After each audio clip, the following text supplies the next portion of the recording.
So, have you ever been on a trip and you found yourself uncomfortable and you needed to rest your head?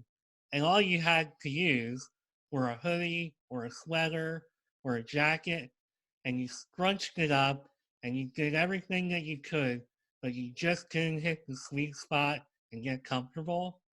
Well, today I have somebody on this show that can help you out with that, and that is Georgia McKinney.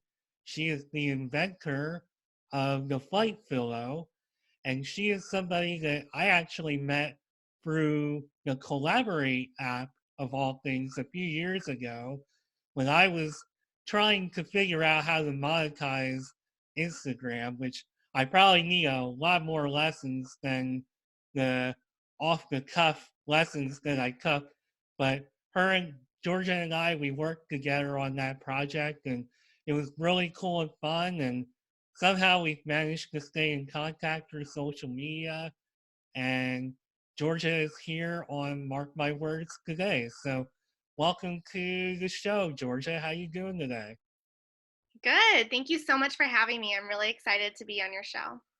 Oh, no problem. It's great to have you. And certainly when I was thinking about guests to get this ramped up, you were pretty close to the top of my list.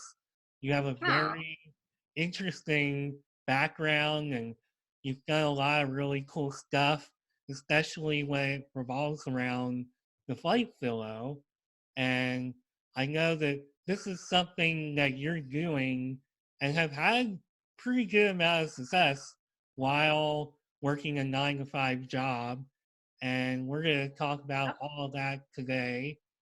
And first of all, Good. I guess I just want to kind of give you the opportunity to talk a little more about the Flight Fillow and what it is and why you decided to invent it. Yeah. So Flight Fillow is the reinvented travel pillow.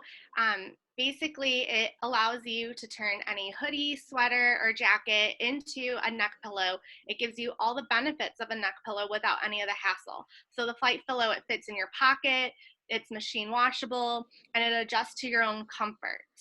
And so I am a frequent traveler. I love to travel. I do a lot of weekend trips. And before Flight Fillow, I would always have that internal debate with myself when packing for a trip on should I or should I not bring my neck pillow with me? Because while I want the comfort of a neck pillow, I hated the inconvenience of having to carry it around. And God forbid that my neck pillow touched something gross. Like one time it touched the wall of the bathroom stall, and I was so grossed out by it. I couldn't wash it because it had these microbeads in it. So I just had to throw away my new neck pillow, and it was such a waste. And I was really disappointed. So after having all of these internal debates with myself before every trip, one of them, I had opted to leave my neck pillow at home, but then I flew on one of those budget airlines. So the seats are really uncomfortable. And in desperation, I was crunching up my sweater that I had with me. And I found that if I had rolled it a certain way, it felt the same as my neck pillow. And so that's kind of where the idea started. But then I found that anytime I moved, my sweater would unravel a bit and I would lose some of the comfort. And so I kept thinking to myself, if only I had something to keep my sweater just like this, it would be great. And so that's why I invented the Flight Fillow. And initially, I had only thought of it for my own internal or personal use. I didn't think I was going to manufacture it or bring it to market. But then my family and friends were all wanting one too whenever I traveled with them. And everyone talked about how they always had the same internal debate too. And so that's when I realized that I wasn't the only one that had this problem. And since I was able to solve my own problem, I wanted to bring it to market to help others as well. So that's kind of what kicked it all off. I never thought I would be an inventor, never thought I would be an entrepreneur. I actually took an entrepreneurship class in college just because I wanted an easy A, and I heard that was an easy capstone class. And the whole time I was in it, I was like, this is cool, but corporate America, that's for me. I want to work for like the big businesses. I didn't think I was fit to be an entrepreneur. And now I laugh at that because here I am. So At what moment did you say, you know what, I don't want to do corporate America. I should become an inventor. Like, did this happen in the? I feel like you already might have answered this, but did it actually happen during the entrepreneurial class, or did it happen once you No. got into corporate America? It happened years after the entrepreneurship class, after I've already been in corporate America. And I didn't invent Flight Fillow to get away from it. I actually love my corporate job. I still work it, and I'm very happy there. So it was never intended to be an escape from that. It was just an opportunity that I saw and I wanted to seize it. So I still work my corporate job during the day, and then I work on Flight Fillows during the nights and weekends. Awesome. Yeah, I mean, that's what people like me are doing, and so many other people are, especially with the way the online world has evolved over the past few years. Everybody, well, not everybody, I guess, quote unquote, everybody, are starting to open up their eyes and see that, hey, there's more out there than just a 9 to 5 Mhm. job. And I know you said you love your 9 to 5 job, but you definitely, of course, want to turn this into a career and would you like to turn into something bigger? Like, do you have any other ideas for the Flight Fillow? Yeah, so I would love Flight Flow to grow. And I do have some other ideas for how to grow Flight Flow, some different variations of the Flight Flow that will probably eventually come to market in the next few years. Currently, I'm focusing on my original Flight Flow and making sure that is successful. And then once that really takes off, then I'll be ready to add other variations to let people choose from. And what variations, do you have any idea what that looks like? Yeah, so it's solving other problems that other people have commonly when traveling. So one example is that Flight Pillow is going to have a pocket in it where you could put your chapstick, your headphones, even your passport, anything like that. That way, when you fold up the Flight Pillow and you put it in your pocket very seamlessly, when you sit down in your airplane seat and you don't have to go through all these different pockets in your backpack looking for your headphones or looking for something small that usually gets lost at the bottom and you have to unpack everything. And then also another variation is Flight Fillow having drawstrings on either end of it. That way it turns into a little pouch where you could fit a lot more than what you would just fit in the small pocket. So you could fit an eye mask in there. You'd be able to fit your wallet, passports, all of that. It turns it into a little bag when you're not using it as a neck pillow. And then whenever you are ready to unpack the stuff for your flight, then you have everything out, and then it's free to turn your sweater into a neck pillow. Oh, that's pretty cool. So it's Yeah. gonna turn into like almost like a little travel bag and pillow at the same time. Yeah, yeah. So that's part of the plan. So I have a Flight Fillow thanks to you, and I know the process for using it. Which when you say process, it's like, how many steps are there? That might sound a little intimidating, but I know it's not intimidating. You put an actual little guide on the Flight Fillow packaging to show you Yes. how you do it. Can you just kind of explain for those who haven't seen it or used it just how easy it is to use? Yeah, so essentially the Flight Pillow, I actually have one here. For those that are just listening to audio, you can't really see it, but you could picture it as a sleeve, like the sleeve that you would see on one of your long sleeve shirts. And essentially, you take the body of your hoodie, jacket, or sweater and you roll it up. And then you put the body of your sweater into the body of the Flight Fillow and you pull the arms out from the sides. So the Flight Fillow has two openings on the sides for the arms to be pulled through. And then you have your neck pillow. Awesome. Yeah, we've used the Flight Fillow on our road trips, and my wife loves it. I mean, Good. it really does give you that comfort when you're sitting in like the passenger seat, that just folding up your hoodie or sweater just doesn't give you. It gives you a lot of stability for your neck, and keeps it from rolling Hmm. around. And I mean, I think it's really great. Um, so just getting away from the actual product itself, I know that you also tried out for Shark Tank, and Yes. that was a process that you posted about a lot on social media and was really exciting. And could you just kind of talk about that process and what that was all like for you? Yeah, so I auditioned for season 11 of Shark Tank and made it to the third round of auditions. So the process to apply for Shark Tank is the first round, you submit something via email to them. So this was before the casting calls open. So this was around November timeframe, and I sent an email to their casting crew, and then they sent me an email back once they had opened up the audition process with a link for me to fill out an online form telling them about my product. I submitted a few photos of the product and then gave them the website to check out. And so then a few months passed by, and about 3 months later, I heard back. I got an email asking to have a phone interview, and I had 30 minutes notice. So that was kind of crazy. I ended up leaving my corporate job a little bit early so I could do the phone interview in the car. And that was not what I had envisioned for that process. I always thought that if I made it to that next round of interviews, that I would be able to prep for it and know when it was going to happen. I thought it would be similar to a regular phone interview for your job where you can have your resume in front of you and talking points written down and just very prepared and ready to go.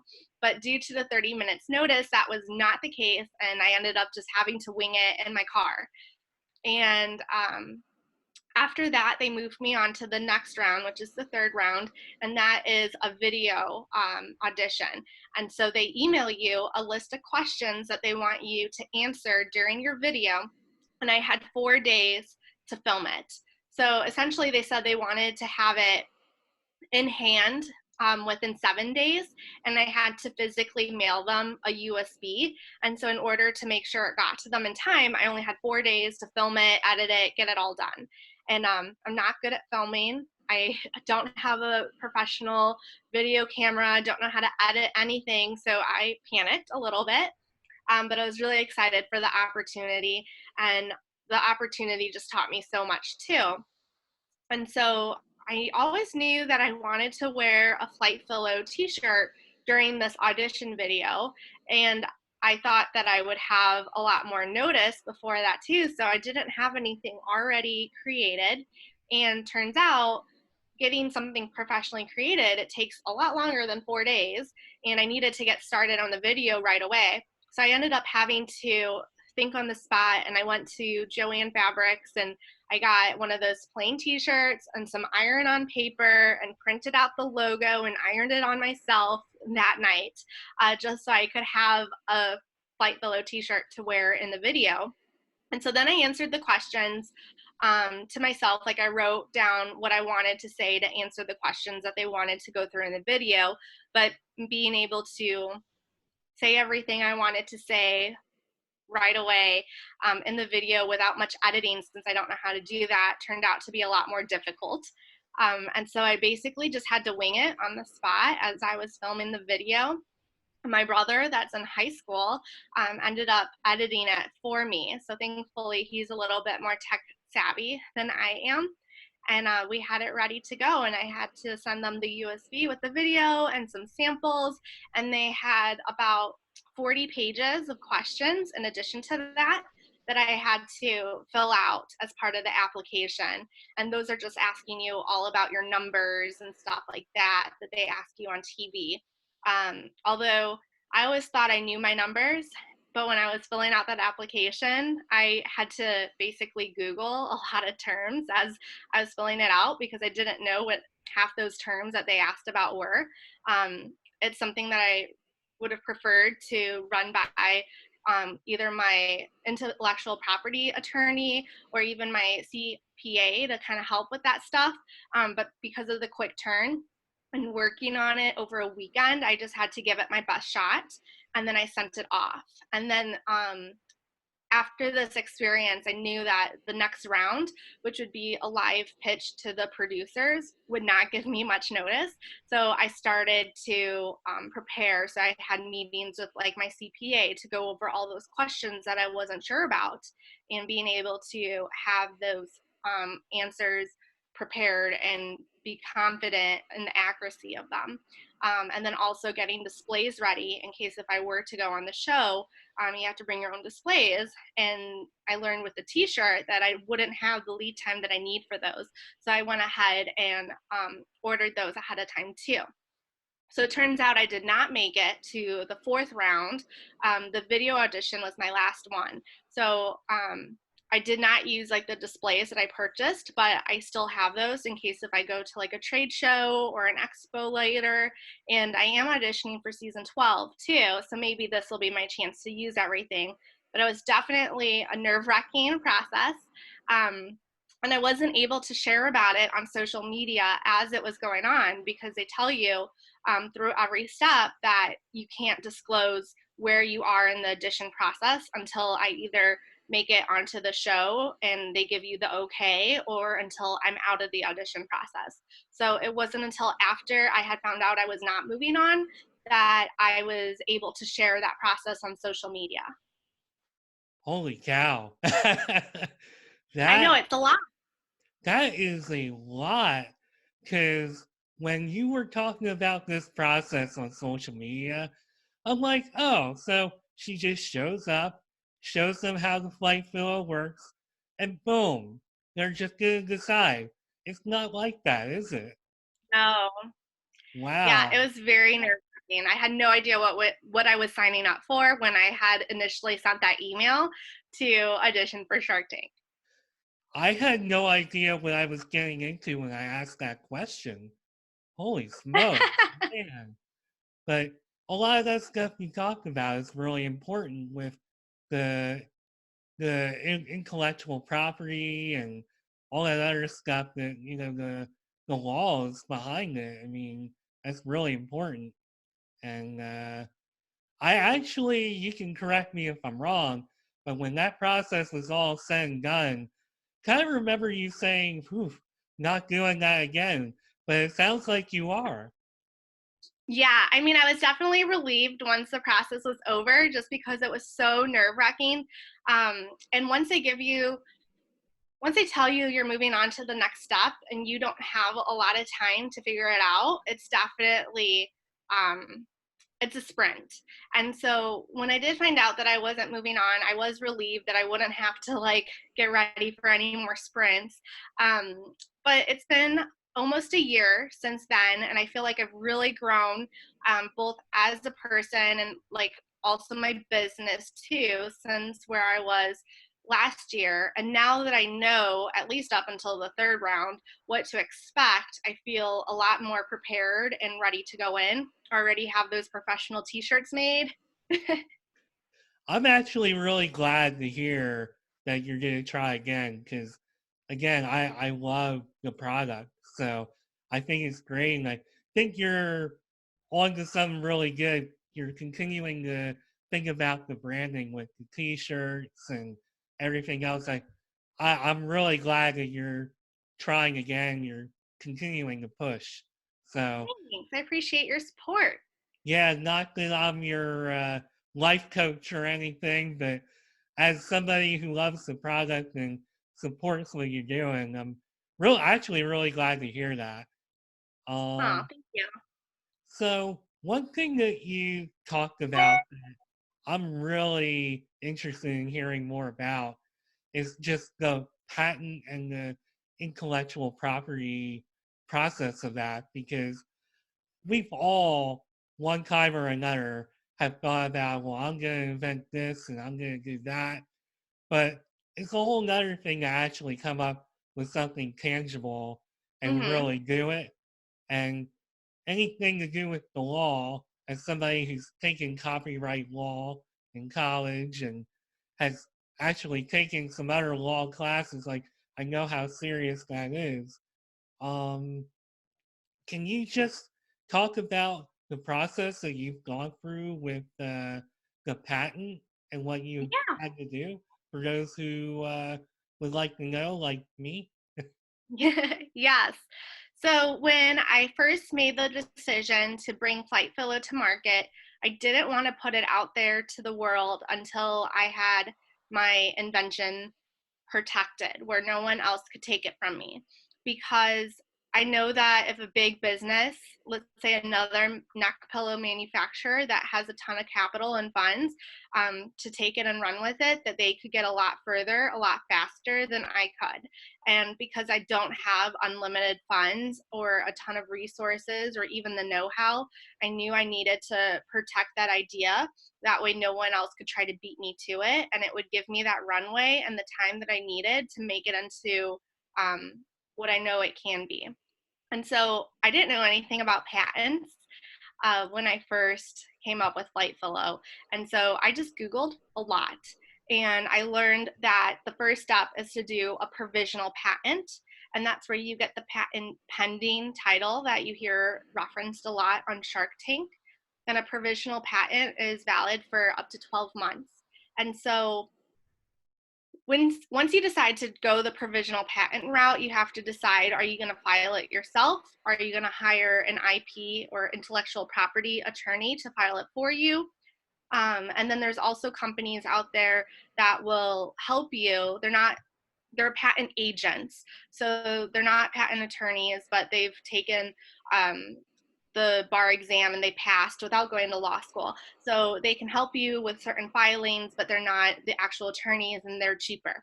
So I went with that middle ground because I did not feel comfortable doing it myself, but I also didn't have the funds to pay for an IP attorney, which can be thousands of dollars just for the provisional patent. So I took the middle ground. I filed for a provisional patent that ended up being a few $100s for anyone that's looking to go that route and wanting to budget for it. And that gave me 12 years of protection. And so, I mean, not 12 years, I'm sorry, 12 months of protection. So then I'm able to test the waters. I was able to freely sell my Flight Fillows and promote them and not worry about someone stealing it. It saves my spot in line for the patent. And so that I gave myself those 12 months to sell Flight Fillows and see if it was worth the thousands of dollars it would take to get a full patent. And so it was kind of my proof of concept because it only took me about 6 or 7 months before I was like, wow, I'm onto something. I am going to go forward with patenting my idea, which is a huge investment. It's a very scary jump to make. And I worked with my CPA who told me that if I did it earlier before the 12 months were up, that I would be eligible for a larger tax deduction as a startup cost. And so I was like, oh, okay. So now I'm more motivated to spend the money up front to turn it into a full utility patent versus waiting the whole 12 months like I had originally planned. I wanted to wait as long as I could so I could sell as many and have more funds to pay for the patent. And so to file a full utility patent, I didn't want to go with a patent agent because after talking to the people that work in the industry, people were saying that you would rather have no patent than a bad patent. Because if you don't have it written correctly in a way that protects you, other companies can find loopholes and then you're kind of screwed. So I decided to go with a patent attorney to help me write up the patent. And at that point, you can decide, do you want a utility patent? Do you want a design patent? Do you want both? And I opted to go for a utility patent because I felt like as long as I protect the functionality of my Flight Fillow, even if someone changes the design, that they still wouldn't be able to move forward without breaching my utility patent. And so I used an IP attorney and we filed for the utility patent, and you wait 9 months after filing it, sometimes longer, to hear back. And that's a negotiation with the patent office. So sometimes they will challenge some of the claims that you're making. They could challenge some of the wording that you use. And it's just a negotiation with them going back and forth to overcome any of the challenges that they propose. And once you reach an agreement, that's when they will grant your patent. Wow. So when all is said and done and you go through this whole process and you're very meticulous about what it is and you're being very careful to word everything right and cross all the T's, dot all the I's, as far as you know, you're the only one doing anything like this. Is that correct? Yes. I do get kind of worried sometimes that other companies are going to try to create knockoffs of Flight Fillow. I have nightmares about it sometimes, quite literally. But whenever I'm at like airports and everything, I always stop and I look at the neck pillow stands to see if there's anything coming out like it, especially since I have been pitching a lot of neck pillow manufacturers on obtaining licensing agreements with them. They are becoming very aware of my product. And while they're aware of the patent and I give them the patent information, I'm always concerned that they're going to look for loopholes or workarounds. But so far, I have not found anything. I always check online to see what kind of reinvented travel pillows are out there to see if anything's like it. But I have not found anything yet, and I hope that I never will. Because although I do have the rights because of my patent, taking it to court would be kind of a headache. I Probably definitely be very willing to take costly. it up, but I'm sure it'd be a long process and probably not a walk in the park. Wow. Yeah, I can't blame you for being a little on edge about that. I mean, this is quote unquote your baby. I mean, this is Yeah, something that you came up with on your own. You've been through all of these headaches and these processes. You take to see that taken away. So I can't blame you for that. One thing, important part of this process. So we know all about the patent and we know about how the flight filler works, but how, especially as somebody who's probably not, Bill Gates or somebody like that, you don't have, you still have to work a 9 to 5 job in order to keep all this going and to manufacture it. And when all of this other stuff is cleared up and you just gotta make the product, how do you, as a still startup entrepreneur, how do you go about funding it and actually getting it made? yeah. So for the initial round of production of Flight Fillows, I had to pay out of my own pocket to have them made, but I started in small batches. And so as I sold the product, I would reinvest that money to make more of them. And it's still the process to this day. I do it in a lot larger batches now, but I have not taken a penny from the company yet. I don't pay myself. It all goes back into making Flight Fillow have the runway to grow. And so we come out with different colors, different patterns. I experiment a lot with different colors and patterns to see what sells and what doesn't. And if I find one color or pattern isn't as favorable as some others, then I don't make any more of those, and I'll just reinvest that money into something that's um, a lot more popular. It's a lot of learning. I've made some mistakes, and I think that's what's so comforting about working a corporate job is that if I do run into financial issues with Flight Fillow, then I can help cover the cost. So, for example, this whole coronavirus pandemic has been very challenging for my product because it's a travel product and we're not allowed to travel, let alone leave our houses. And so I haven't had any sales this month besides one. But from having, sales come in every single day to none for about a month, that is very difficult. And if I did not have my corporate job, I would be very concerned on how to keep Flight Fillow going until this is over, because I don't know how long it's going to be until people are traveling again and wanting to buy travel products. So it's comforting that I have my corporate job to kind of help cover the expenses, but you still have to pivot. So since I know people aren't traveling and probably won't be traveling for the next few weeks, maybe even months, I don't pay anything to advertise anymore, because I know that's probably not going to result in any return on investment. So I've really cut back my costs to keep it to a minimum. And Flight Fillow is going to keep going through its own bank account as long as it can, but once it runs out, I'll probably transfer some money from my personal account to keep that going. Um, I think personally, I have to budget for Flight Fillow, because I do know that sometimes if I have, for example, if I have a large purchase order that comes in and Flight Fillow doesn't have the money in the bank account to pay for the initial production, because I don't get paid from wholesalers until after I have delivered the Flight Fillows, I front that with my own personal accounts, and then I'll pay myself back later. Um, and so I really don't think I would have been able to do this without having my corporate job, and budgeting accordingly too. If I spend all my money right when I got it and I didn't save anything, in order to have funds on the sidelines for Flight Fillow, that would be really difficult. Sometimes I've thought about doing crowdfunding and doing a Kickstarter to get more capital to grow the company. Um, but I've looked at other Kickstarters. I'm not sure that would be a really great fit for Flight Fillow at this time. Maybe it will be in the future, but for now, I'm really trying to bootstrap it.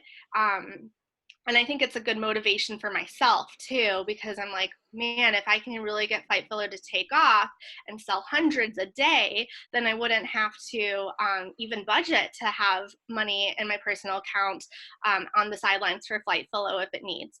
So, yeah. So when you manufacture, like actually make it, Hmm. first of all, when you first started selling it, did you just make these on your own, or did you No. go right to the manufacturer? And Um, one additional question to this yeah. thought: how many people does it take to make a flight film? Okay. So I have never made a Flight Fillow besides the prototype, because I do not know how to sew. And so when I first had the idea for Flight Fillow and I wanted to make one for me personally, I enlisted my dad, who thinks he can sell or sew, to help me make one. And so we both really struggled over a sewing machine and trying to take this idea from my head and turn it into a physical product. It took weeks. It was some good bonding time though. And so we sewed a prototype, and I was able to use this prototype to put the idea on paper and like draw it out on what it should look like. And then I used the platform called Upwork to find sewing contractors that could help me make professional looking ones. And so I used Upwork to find some people, and I would send them the material, and I send them the drawing of what it looks like in a process for how to make it, from the experience that I had with me and my dad learning to make the prototype. And so I would have different sewing contractors give it a try. The material is actually very difficult to work with. So a lot of people that had years of sewing experience would send me offers to make one. And after they received the material, I would get a note back that said they can't do it. So that was really disheartening. But I think persistence is really key, because if I had just taken the answer no the first couple times and I stopped looking, I would not be where I am. Flight Fillow would not be where it is now. And so I've probably gone through maybe about 10 or more people, different sewing contractors, trying to find someone that can not only make Flight Fillows, but can do so within a reasonable price. Um, because I need to have some margin in order to cover the costs of everything else. And I don't want a Flight Fillow to cost, $30, $40 to consumers. And I also don't want to go overseas to manufacture. I'm really passionate about keeping jobs in America and supporting other small businesses. And so finding a sewing contractor that can give me a quality product for a reasonable price is difficult. But I have been very fortunate to find two wonderful sewing contractors, one in Washington State and one in Indiana, that are able to manufacture flight pillows for me. Wow. The pieces that it takes just to do a product like yours is just amazing. I mean, your product is so simple, yet it still takes an incredible amount of thought and work and processes and steps and just so many different layers. It's Hmm. unbelievable. Yeah, I had no idea what I was getting into when I first came up with the idea. I think that ignorance is bliss, because if I had knew of all the challenges that I was going to run into, I probably would have been too scared to start. So it's kind of good that I didn't know what I was in for at the time. I know for me personally, sometimes when I envision something that sounds simple, I'll just be like, yeah, it just kind of works. And it just, it'll just kind of go or sell or whatever. And boy, oh boy, it takes a lot of work. And Hmm. it's like deep down that it probably does, but to hear it straight from the inventor is like amazing to just hear all this. Um, so one thing that I want to know is what so far do you think is like the biggest mistake or misstep that you've had throughout the life of Flight Fillow? I would say trying to throw money at advertising was probably one of the most expensive mistakes that I have made, just because every all the other companies can make it look so easy. Like, I get targeted by Instagram ads all the time, and then I end up buying stuff. And so when I invented Flight Fillow, I thought to myself, I'm going to do the same thing. And I would read different articles about how much money other businesses are spending on advertising. And so then I had this crazy idea that if I had spent thousands of dollars on advertising, that I would get thousands of more dollars in sales. And it wasn't until I had implemented this idea that I found out that's not right. There's so much more that goes into it besides just spending money on advertising. There's a lot of strategy within the background. So I think that's one of the biggest mistakes that I've made, is that I just jumped in way too quickly for that without doing more research on it. Now I'm a lot more strategic about how I advertise and where I put the money in and how much. If I had done that from the start, I could have saved thousands of dollars. Um, but everything's a learning experience. So while that is one of my biggest mistakes, it was probably one of my biggest learning experiences. So I wish I was a little bit smarter about it from the get go, or maybe if someone had told me. So for anyone listening that's thinking about launching a product, don't just throw thousands of dollars in advertising. Do a lot of homework first on like target markets and how to set up your paid for click advertising. Now, what you just said, would that be one of your biggest pieces of advice to up and coming inventor? Do you have any other advice? I think the biggest advice that I would give to people is to be persistent. And this day and age, you can learn anything you want for free on the internet. And just because you can't find the answer that you're looking for right away, doesn't mean it's not there. You just have to keep looking. I think a lot of people think that they could just type into a Google bar how to do this, and they're going to find it right away, and the answer's there. And if they don't see it on the first page of Google, then it's not meant to be, or it doesn't exist. It does exist. You just have to look hard enough, and you have to be persistent and try to learn everything. So That's my biggest piece of advice, and that's the biggest takeaway that I have learned from this whole Flight Fillow experience. Before Flight Fillow, I don't think I had the confidence in myself that I could do anything I wanted to do. But because of all the obstacles that I have overcome with Flight Fillow, where I have a situation or a problem and I don't know how to do it, but I figured it out, has taught me that you could figure anything out. And I don't need to pay thousands of dollars, just look it up online. And it might not show up on the first page of Google, but if I look hard enough and really utilize the resources that are available, that you can find the answer. You said something really important there that I want to touch on, and that is, so when I started going on the internet and thinking about creating a blog or creating a podcast, and especially if I go back about 3 years ago, it's like, okay, I want to do this thing, but how do I do it? How many layers is it going to take me to do it? And then you study up on all the different things, the social media, the actual building of the website, and you find out, wow, this takes a lot of work. But as you go through the process, you put yourself out there, meet people, you find that you're building up all these skills, and it's not just Mm-hmm. the skills of the product itself, it's building up confidence in yourself and all this other all these other lessons that you learn just from taking on having your own product or doing your own thing, something that's a dream of yours that's personal to you.